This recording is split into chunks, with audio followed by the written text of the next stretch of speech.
Om Sahana Bhavatu Sahano Bhunaktu Sahaviryam Karavavahai Tejasvinavadhitamastu ma Vidvishavahai. Om Shanti Shanti Shanti.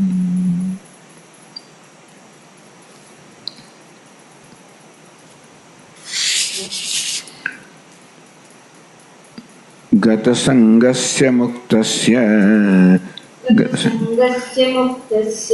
jnanavasthita chetasaha yajñāya charatah karma samagram praviliyate.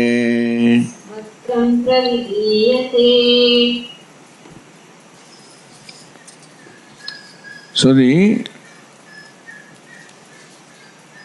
last section of the last verse, karma samagram praviliyate.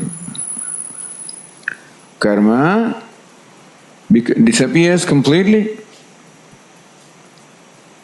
How can it happen? Na bhuktam kshiyate karma kalpakoti shatairapi. We quoted this verse.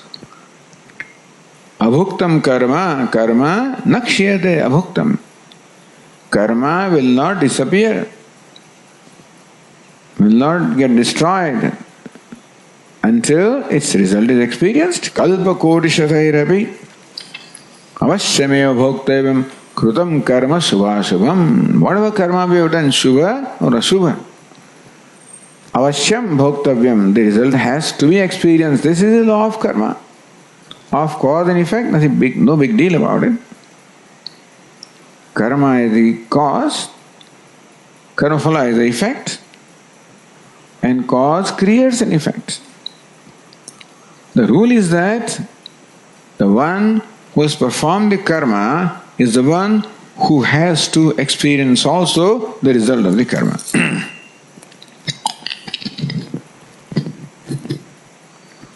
That's a simple law of karma, cause and effect.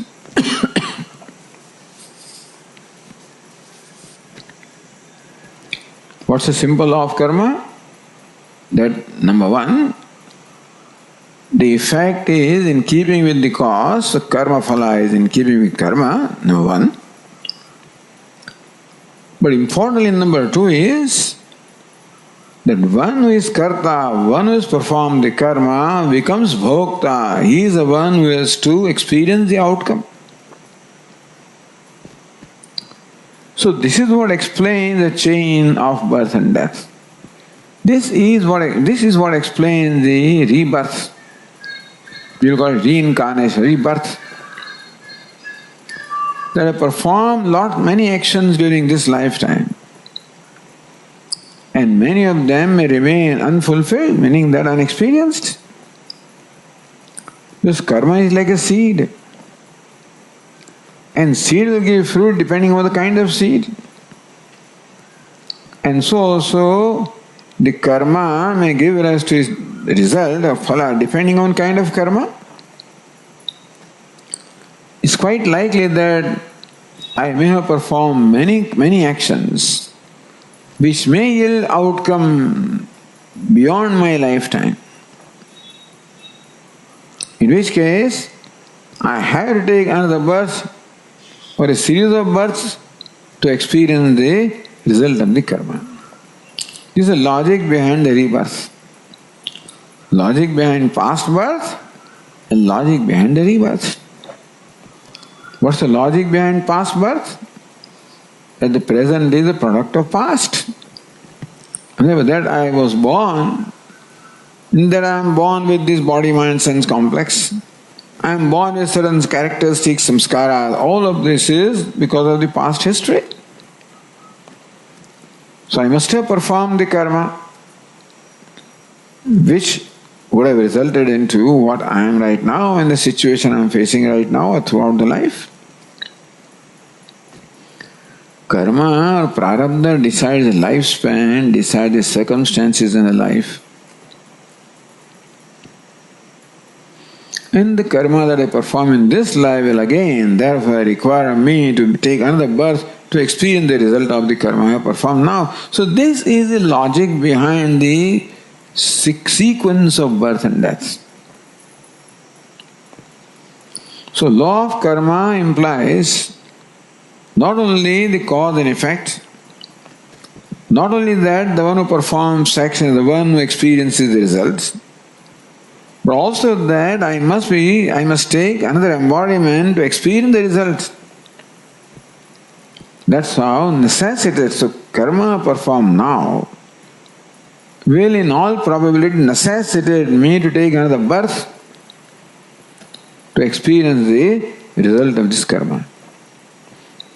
In that case, that is how karma creates a chain of birth and death and chain of sorrow. That's the samsara. So when this verse says, karma samagram praviliyate, the karma completely comes to an end along with the karma phala. That is when it means that the wise person who supposedly performed the karma does not have to experience the outcome because there is no outcome. Therefore, it doesn't have to become bhokta because not a karta. And therefore, he does not have to take any further birth. Therefore, he is free from the cycle of birth and death. So that's how one way of describing moksha is freedom from the cycle of birth and death. Because birth means pain, meaning the cycle of pain. In words of Puja Swamiji, is from sorrow go round, because free from that. So this explains how moksha also equals to a freedom from next birth. Not that is the purpose of knowledge, or I am seeking knowledge so that I don't want to be born again. There are some people who say that. You may say that. But that is a consequence of knowledge. I want knowledge because I want to know the true nature of myself, because I know that I am already liberated. And then freedom from the cycle of birth and death is a consequence of that. It's not a goal that a person keeps in mind, I want to become free from birth and death, therefore that's not, well, maybe, but that's the consequence of knowledge. But that is explained in this verse, karma samagram praviliyate, that karma, which cannot get exhausted unless experienced, na bhuktam kshiyate karma. But this wise person performs karma which gets exhausted without experience because karma has not produced any effect at all. How can it be? How is it that karma is performed and does not create an effect? It is not for this person. This person becomes accountable for the outcome if he has performed action, but he is akarta and therefore, even if the karma produces the effect, it is not for him. It is for the world. You can say it is his offering. And that's how he doesn't have to be born again. That is one way of describing this. But the point is that karma becomes exhausted without having to experience the result because karma does not produce any effect at all. How is it so? Because it does not perform the karma. But he appears to be performing karma, so what is his vision? What is his perception while performing karma? So that is described. Kasmat punah karanat kriyamanam karma swakarya aramam akurvat samagram pravilite iti. Bhashyakara says. Kasmat punah karanat.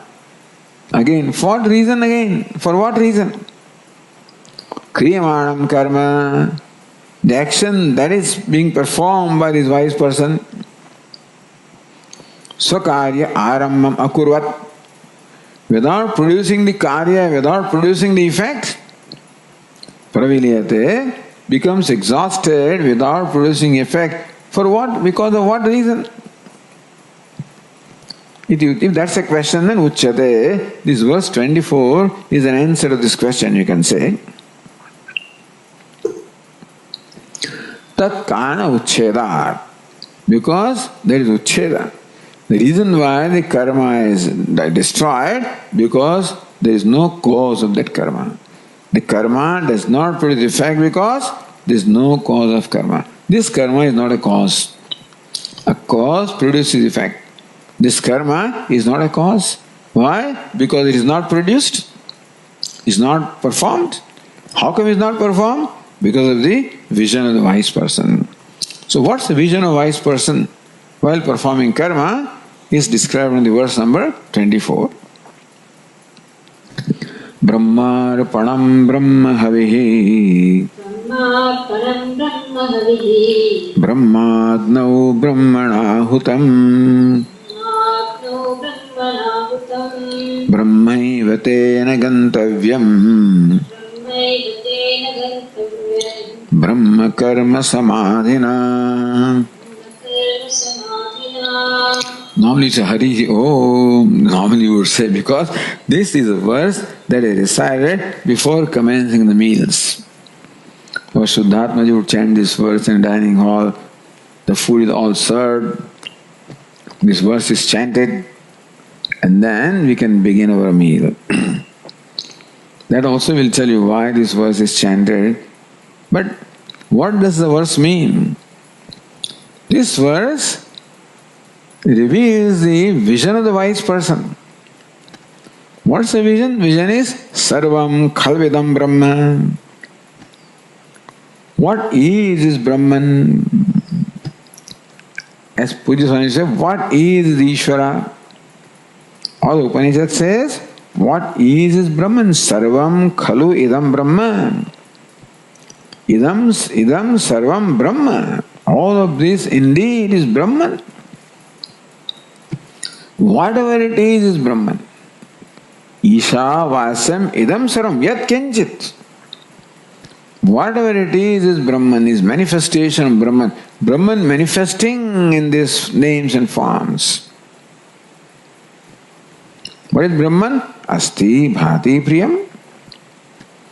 And Asti Bhati Priyam, Satyam Jnanantam Brahma alone manifests itself through various names and forms. That's called creation. So name and form becomes like a costume, like a vehicle for manifestation of Asti Bhati Priyam. See, Asti Bhati Priyam or Brahman by itself cannot be experienced by us because the very self cannot be experienced.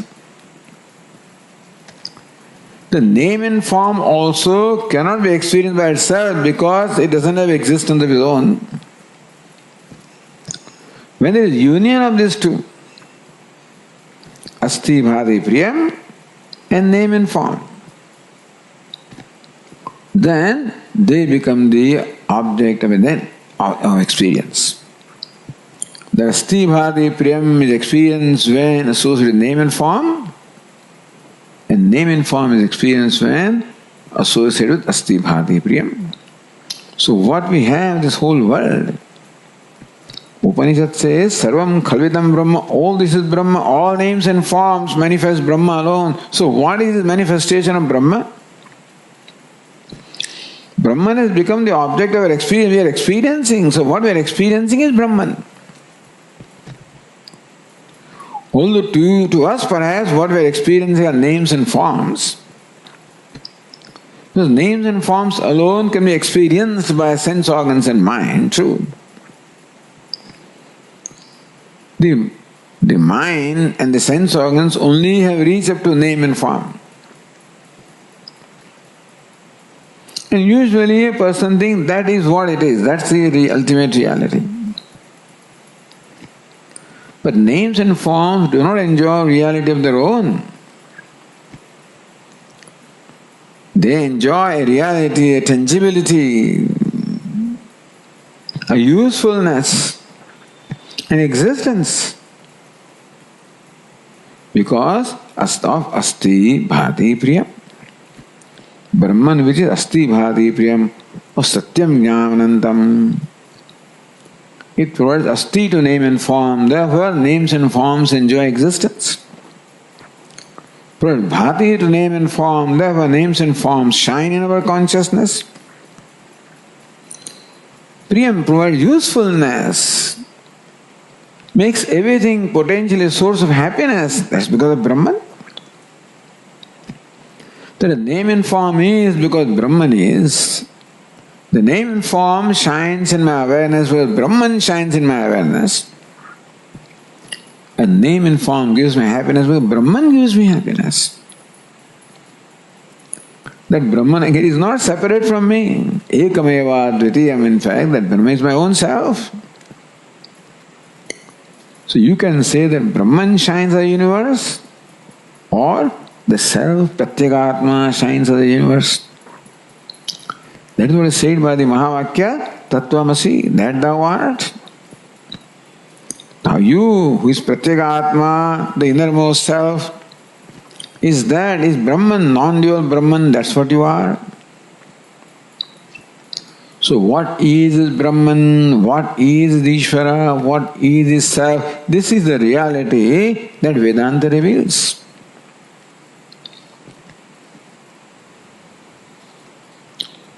So you can say that the knowledge is the self is actionless.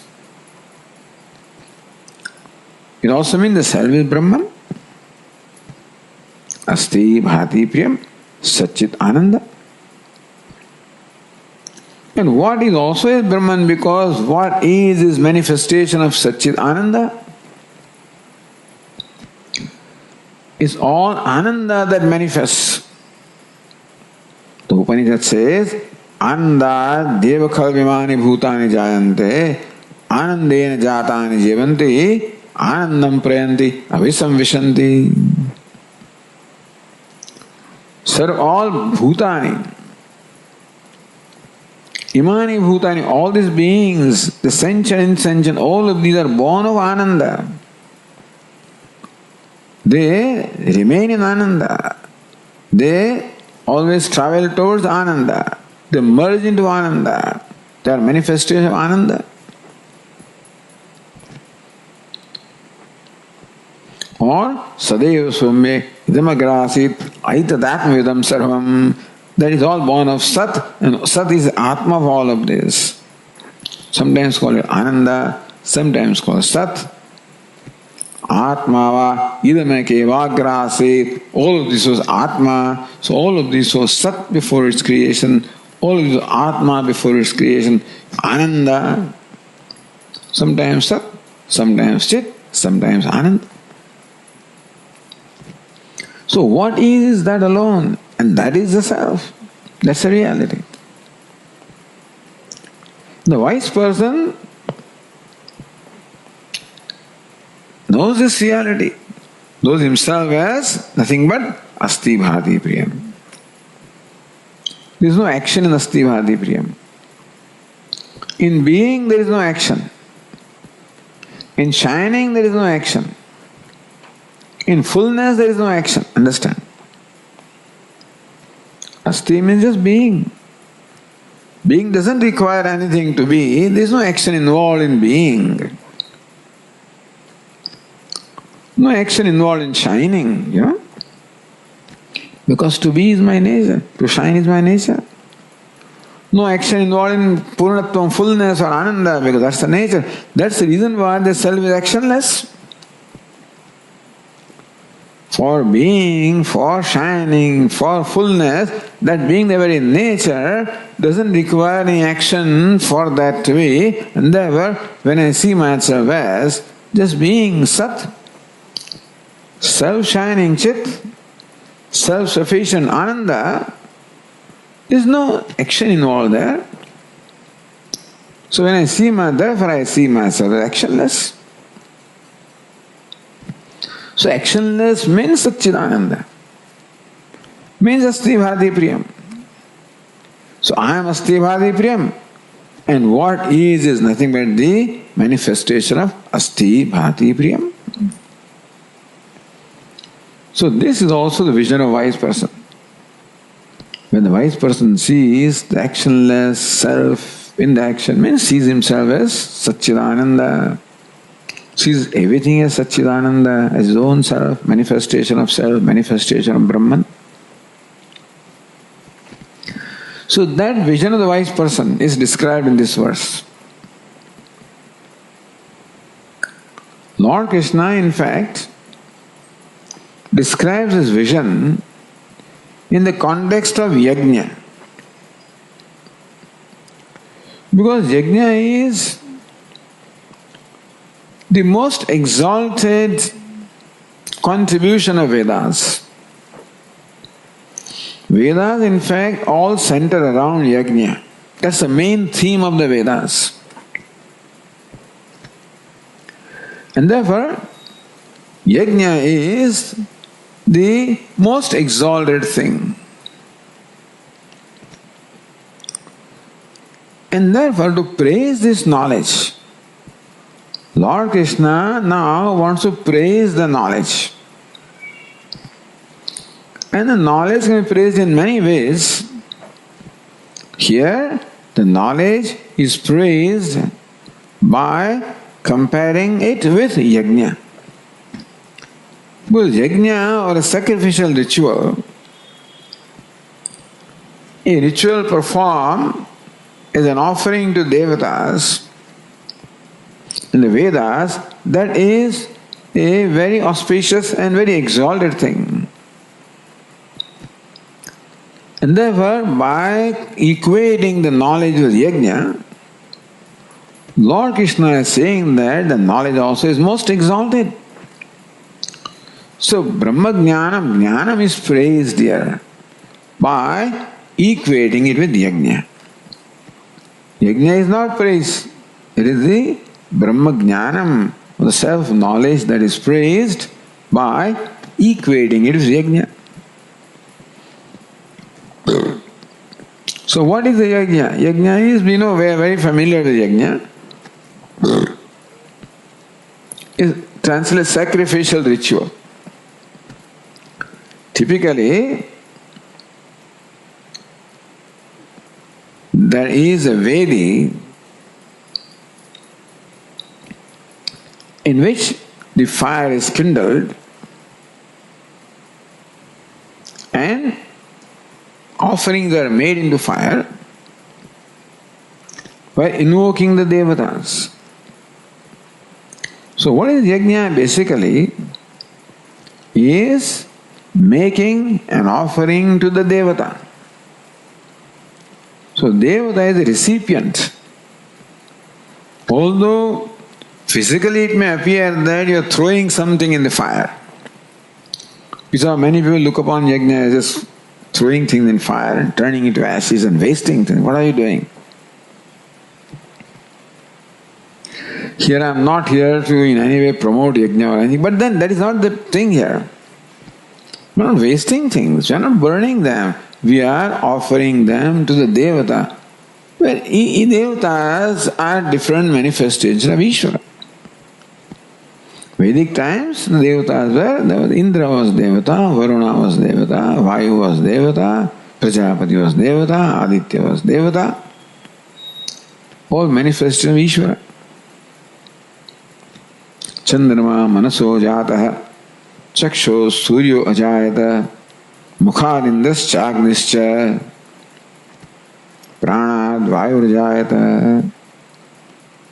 So, Chandrama is a devata, the mind of Ishvara. Surya is the chakshu, the eyes of Ishvara. Fire is the very mouth of Ishvara. Brahmana also, Indra also is mouth of Ishvara. The wind is the very breath of Ishvara. And therefore these are all manifested Ishvara, limbs of Ishvara, anga of Ishvara, they are all devatas. Ishvara manifesting in all these different forms. So making an offering to these devatas is making offering to Ishvara. So yajna vai Vishnu, yajna means performance of a ceremony where Vishnu is appeased, Ishvara is appeased. So this was a Vedic way of worshipping. Times of Vedas, there were no temples as best as I know, and there were no murtis or forms. And still the human being wants to satisfy and please Ishvara. When he sees the whole universe and he looks upon that as manifestation of Ishvara, and all the different devatas are there, so different devatas are propitiated.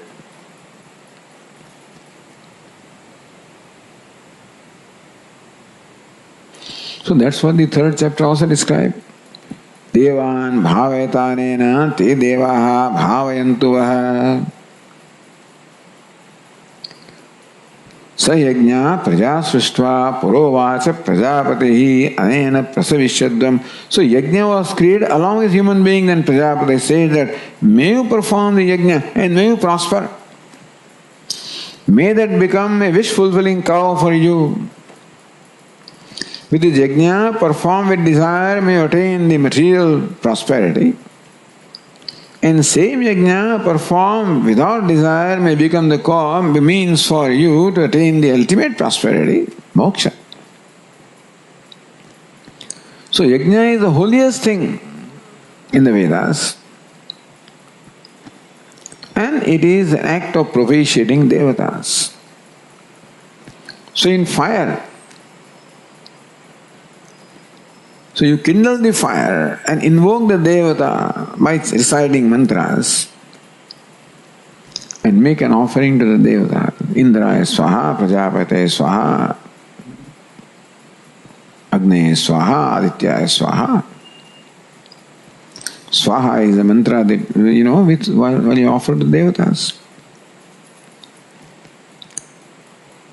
So this ritual, this setup is taken here to describe the vision of the wise person. What is this vision? Sarvam Khalvidam Brahma. What is all Brahman?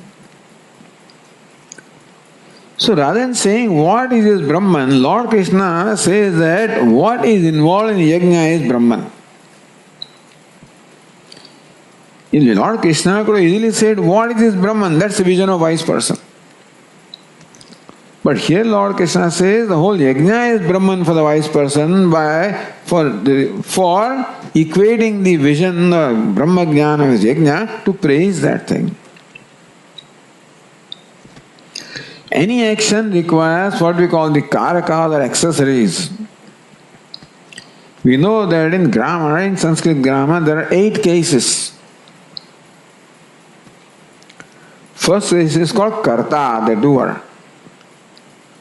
Second case is karma, the object of performing action. Not karma doesn't mean action here. Karma is the object upon which action is performed. Karanam is the means of performing action. Third case. Karma is the accusative case. Karanam, the instrumental case, instrument. Fourth is the sampradhanam, to whom the thing is offered. In this case, devata, the sampradhanam, the recipients of the result of the action. That's the fourth case. Indraya swaha, Agnaya swaha. Fifth case of apadana case, that shows movement from one thing to the other, one place to the other. And the seventh case is called adhikaranam, the locus where the action is performed. So these 6 cases, the 6th case is not involved in any action because it is only sambandha shashti. It only reveals the sambandha or the relationship. But rest of the cases called karakas, the means or accessories of accomplishing an action is called karaka. And karta, karma, karanam, sampradhanam, apadanam, adhikaranam. They are called karakas. An action can be performed only when all the karakas are involved. Many accessories are visible, there may be also accessories not visible. So here Lord Krishna describes all these karakas which are involved in typically performance of a yajna. There are two words, yaga and homa. Devato deshena dravyatyaga yaga. So parting with the material. See, when you while performing ritual, you set aside that this is all the material which will be offered to the devata. You set aside. So Yajman, the sponsor,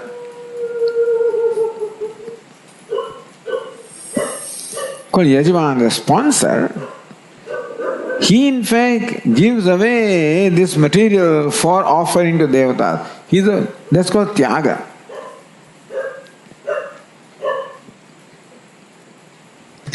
So he is the one who parts with the thing. So Yajmana performs the act of tyaga, of parting with or giving away this material, the dravya, with the yajna will perform. So that act on the part of Yajmana of parting with, transferring ownership from himself to the devata, this is now meant for devata. Is no more belongs to me, belongs to devata. That act on the part of Yajmana or sponsor is called yaga. Devato deshana, keeping devata in mind, dravya tyagaha, parting with the dravya or material, is called yaga. This is the technical definition. And then, Saiva Tyajyamanasya agnau prakshepad homa, that very thing, that very dravya, that when it is offered into fire, indraya swaha, that act is done by a priest. So tyaga takes place in two stages. This is just for general information. First, tyaga takes place on the part of Yajmana, the sponsor, who really makes this all material available for the devatas for performance of yaga or yajna. An actual offering to devatas is done by a priest, by Rutvik, by an advaryu. Said, Indraya swaha, Prajapate swaha. So that act of pouring that same dravya into fire is called homa. Yaga and homa, just a technical difference, although we don't necessarily distinguish yaga and homa in our own mind, but technically this is the difference. But why am I saying all this? Because tyaga is involved in two stages, that is why I am saying this. If tyaga means giving away, first giving away is on the part of Yajman, the sponsor, second giving away is on the part of the priest or Ritvik or the advaryu. So, yaga and homa. Yaj. Yaj means also to worship. Deva puja, sangadikaranam. So, it involves devata, it involves puja, worship. It involves assembling many people, many learned people, etc. So, that is the reason, the meaning of the root yaj, from which the word yaga is derived. Homa is derived from the root hu, means to give up, give. Dana adana yoho, giving, taking is called hu. So homa is giving. So this is how yaga and homa is the act which can be accomplished by all these karaka or accessories. So who is the karaka? The karta. So two kartas are involved. Yajmana is first karta who performs the act of tyaga, yaga. Second karta is a priest who actually pours it, performs the act of homa. So karta. Karma. What is offered is called karma. The dravya such as ajyam or ghee which is offered in the fire is called karma. Havihi, havish, or oblation. How it is, with what it is offered? The priest typically has a ladle, a wooden spoon, with which he takes a part of this ghee, such as an example. It may be any other material. It can be milk also, it can be curd also, it can be other material. Sometimes with hand also solid materials are offered, such as sesame, etc. But you always require a means of offering, like ladle with which you offer. So that is called arpanam. Arpyate anena iti arpanam. That by which something is offered is called arpanam. That's the instrumental case. For sampradanam, Indraya Swaha, the Devata to whom it is offered is called sampradanam. So arpyate anena is the ladle, and that act of arpanam is done for whom is Devata, that also can be included here in arpanam, sampradanam. Yasmai arpyate. Yasmad arpyate, from this place to this place offered. Yatra arpyate, where it is offered in Agni, which is the adhikaranam. Agni, seventh case. So all these karakas or accessories are required for accomplishing the act of yajna. So here Lord Krishna describes the vision of the wise person. What is the vision? Sarvam khalvidam Brahma. What is Brahman. So with reference to yajna, what is all these karakas, There is karta, there is karma, there is karanam, there is samprasadam, there is sampradanam, there is apadanam, and there is adhikaranam. So wise persons this concept of all. Sarvamidam, all of this with reference to yajna. This will be all, that includes everything. Then also you can say mantras. That also can be included in the karanam, because with which you offer to devatas, the mantras are also included. In fact, Desha, Kala, Ishvara, all of them are also required. The space is required, time is required, Ishvara is required, devatas are required. All of this can be included as also in the adhikaranam. Meaning that in all this you can include everything that you see and then what is required for accomplishing, seen and unseen, whatever is required to accomplish this yajna is all included in accessories. And the Grammanis will explain everything, by different derivations. All of this is seen as Brahman. So Lord Krishna says Brahma Arpanam. Arpanam. But an ordinary person sees arpanam means of offering. Arpede anena iti arpanam. Like a chamas, like a ladle with which you make an offering. So to an ordinary person, that object is arpanam, a ladle, a wooden spoon. For the wise person, it is Brahman. Brahman alone is ladle. Brahman alone manifests as ladle. So what does it mean? Does it mean that he does not see ladle? He doesn't see any spoon? No, he sees that. Because the sense organs only will reveal names and forms. These two things are there. The name and form is there, and Astivadi Priyam also is there.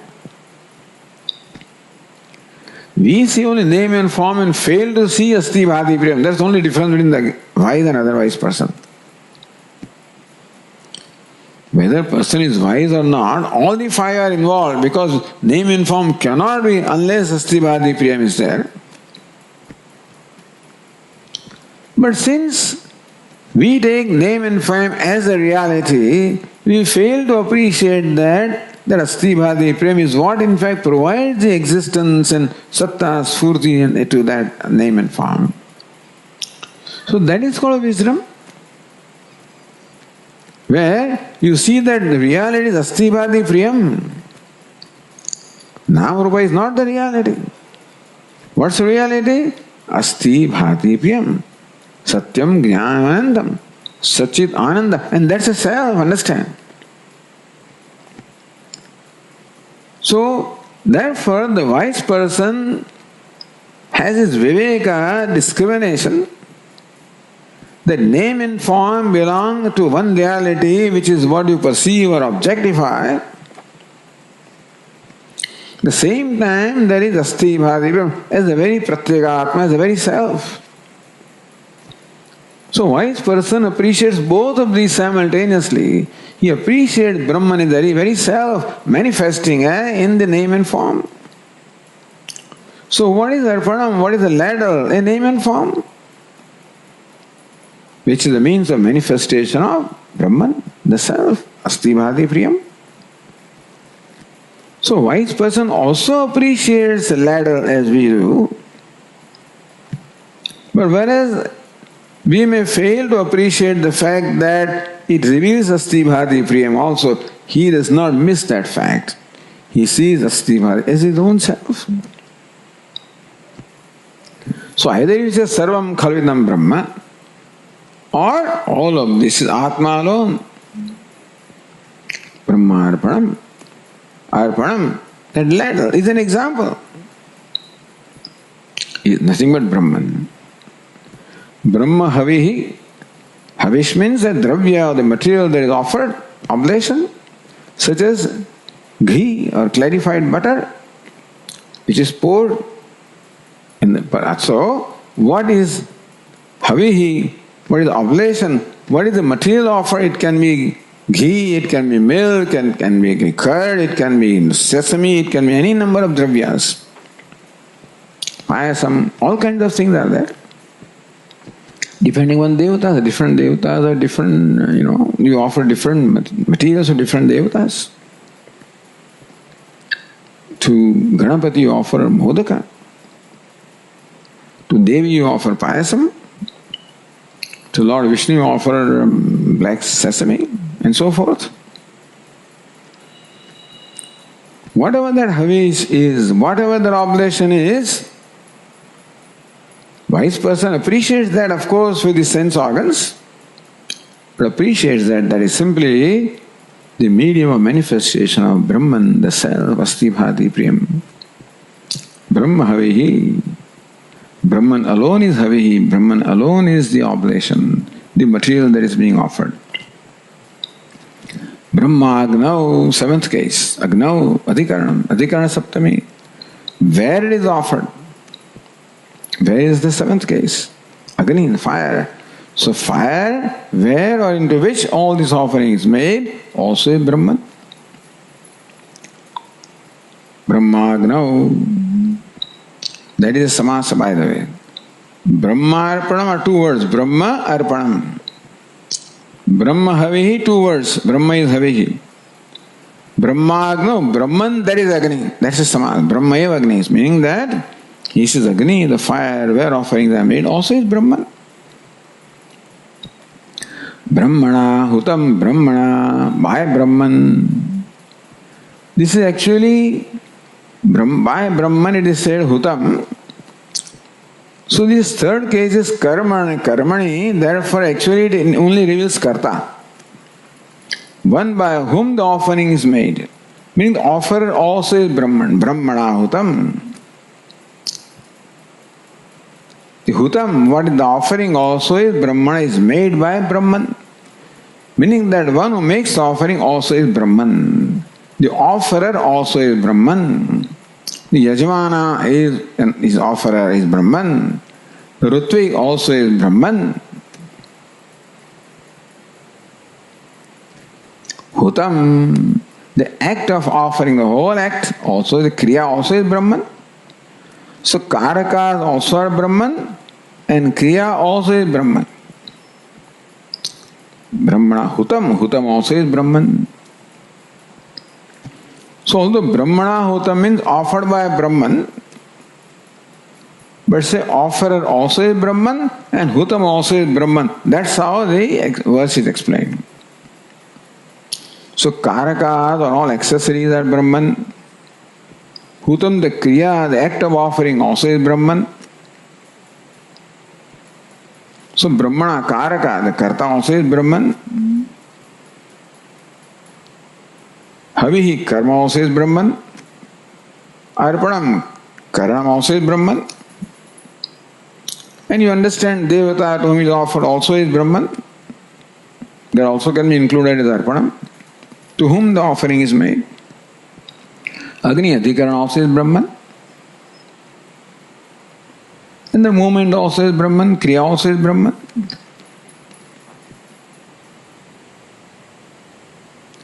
So Karaka and Kriya are all Brahman. Second line says, Brahmaiva tena gantavyam. Gantavyam. The goal to be achieved. Mindi karma phala. So usually a yajna may be performed for attaining Swarga, let us say. Either something in this world or the other world. So let's say Swarga is the purpose of performing this yajna. Then Swarga or heaven is Gantavyam. So that which is to be achieved. If the karma is performed with desire, then Swarga is to be achieved. Karma is performed without desire, then it may become the indirect means of moksha also. So moksha also can be Gantavya. So Gantavya includes both Abhyudaya and Nishreyasa. The material prosperity, worldly prosperity or spiritual prosperity, that also is Brahman. Gantavyam, karma phala also is Brahman. So now you see, the Karaka, the Kriya, Karaka and Phala. Three things are involved. Kriya, the very act of performing yaga or yajna. Karaka, the various accessories involved in accomplishing that action of karma yajna. And karma phala, gantavyam, the phala that you achieve, that describes everything. The whole universe is nothing but this kriya, karaka, phala. That includes the whole universe. Because the universe is karma phala. That karma performed by all the various jivas, the sum total of the result of the karma performed all the jivas is the universe, is karma phala. The jivas are all what? They perform the karma. And so karma, kriya, karaka and phala, that describes the whole samsara. And all of that is Brahman for the wise person. But in the context of yajna, the kriya, karaka, phala is what is involved in accomplishing yajna. The various accessories, the kriya, the karaka are involved. The kriya, the act of yajna, and karma phala, that is swarga or moksha. All of this is Brahman. Brahma karma sama brahmaiva tena gantavyam.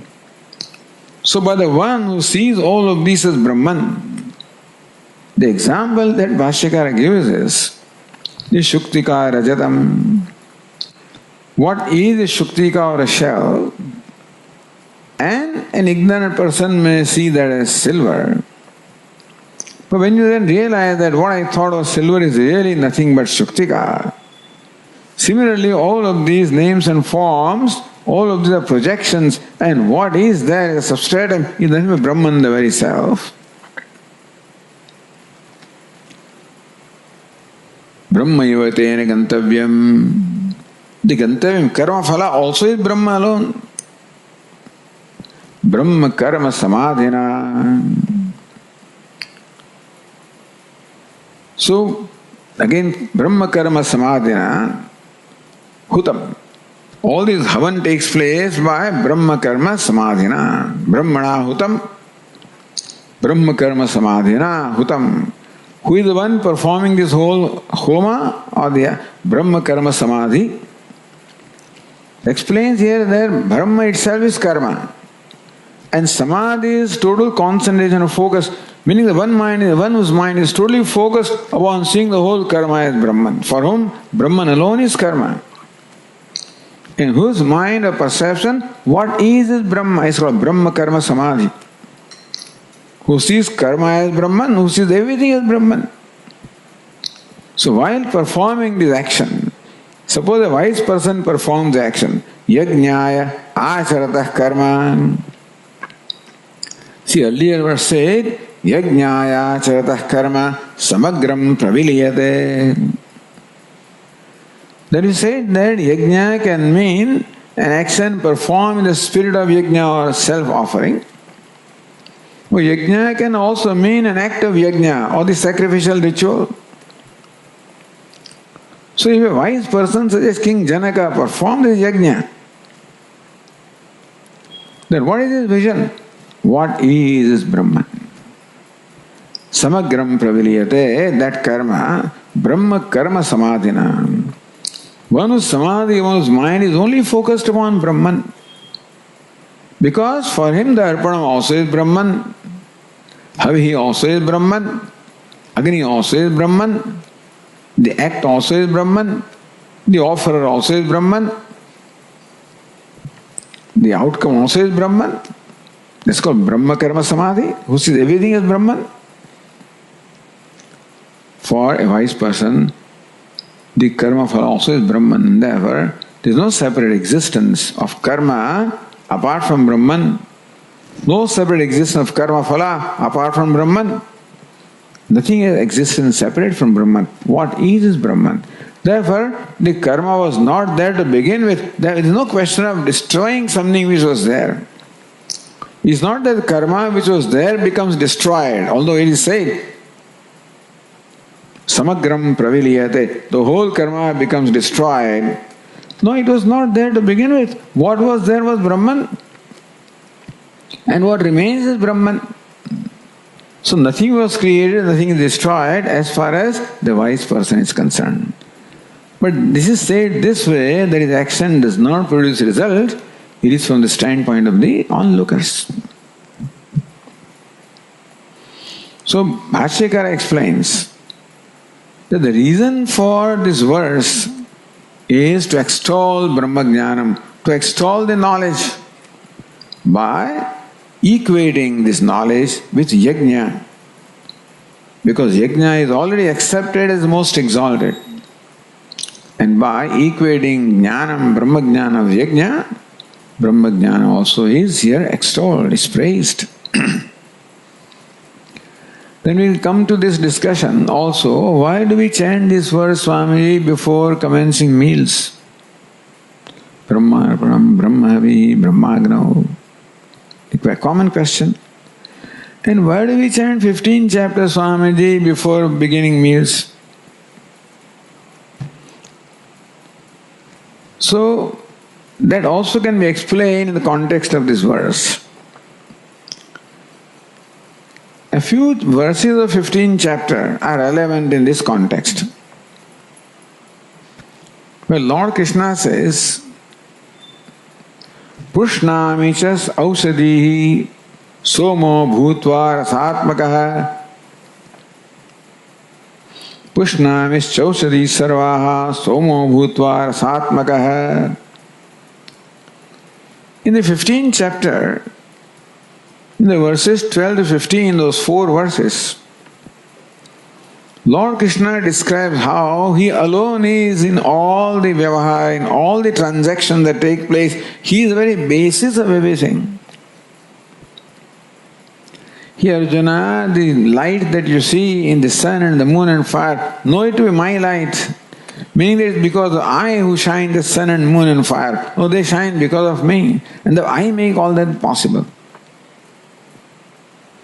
Gama Vishajabhutani Dharaya. I enter the earth and sustain. By my energy, I sustain or uphold the whole universe. Placing things that where they are is because I uphold them. Pushnami chausadi sarvaha somo bhutva rasatmakaha. Have become rasatmaka somaha. So means moon, supposed to be embodiment of rasa. It imparts rasa, the very taste and the very nourishment to the oshadis or to the plants and vegetables or herbs. And they become our food. So Lord Krishna says, I am the soma. Rasatmaka soma, the embodiment of rasa, embodiment of taste, embodiment of juice, sap, nourishment. Meaning, that is how I become the oshadi, the herbs, the plants, vegetables, your food. So I am in front of you in the form of your food. That's what Lord Krishna says. I am the soma. That's the rasa. And that's the oshadis. And that's the food.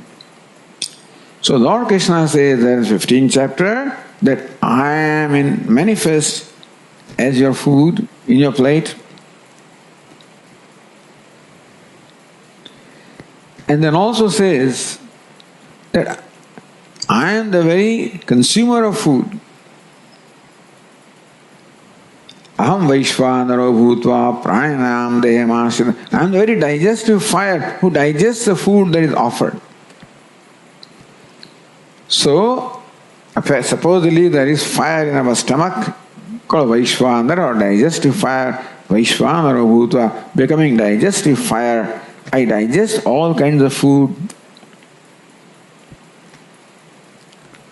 So Lord Krishna says, food I am, Soma transforms as food. So Ishvara is Soma, transforms as food, and therefore food is nothing but the manifestation of Ishvara. Ishvara alone manifests as the very digestive fire. The fire also is Ishvara. And Lord Krishna says that I am the one who is the self of all.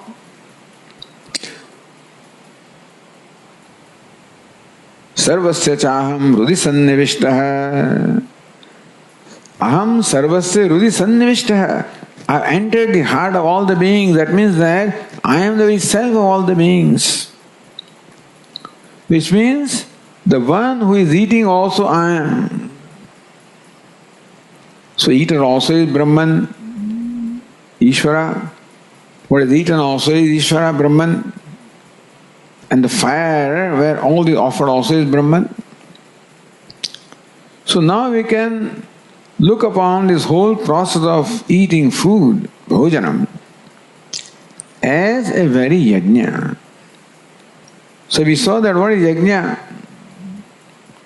Offering oblation into the fire, keeping in mind the devata to whom it is offered.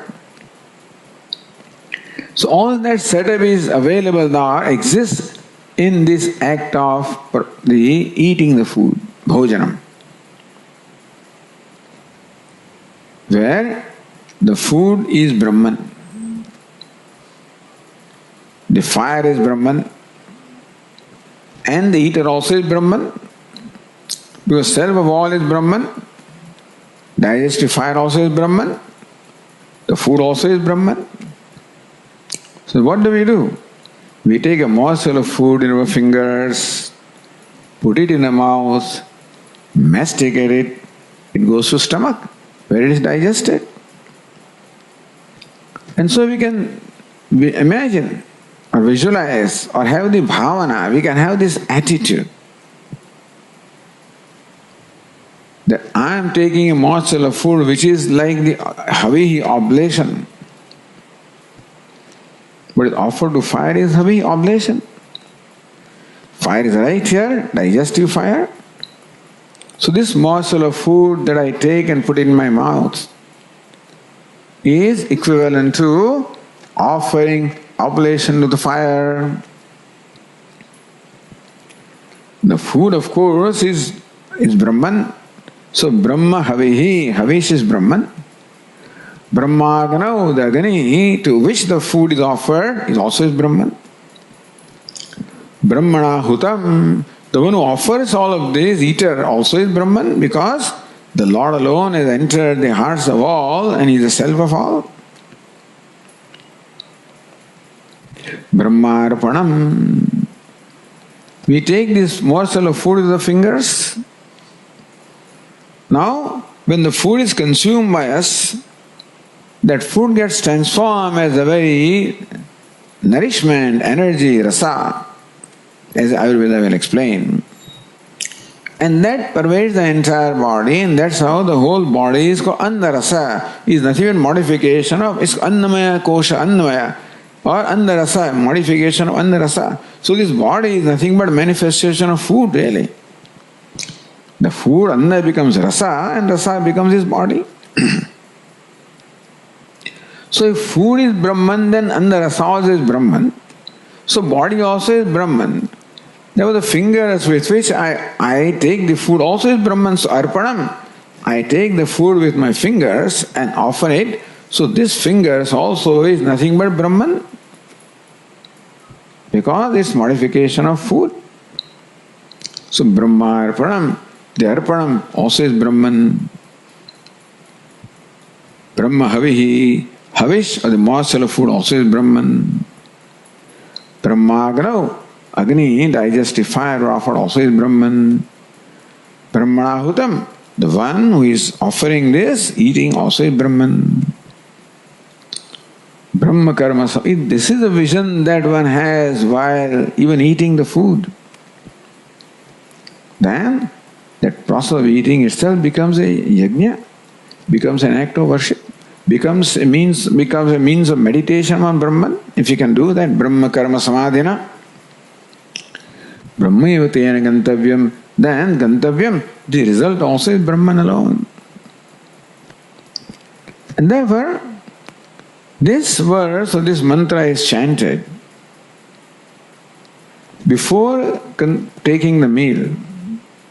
And then of course we circumambulate the food with water, sip that. That's a different thing. There was sanctifying the food and taking a sip of water stands for prana, because water and prana are the one. And that is providing the prana. Prana also is water, is also cloth of the garment. So garment, the food is given garment before eating and after eating. So before eating we say, so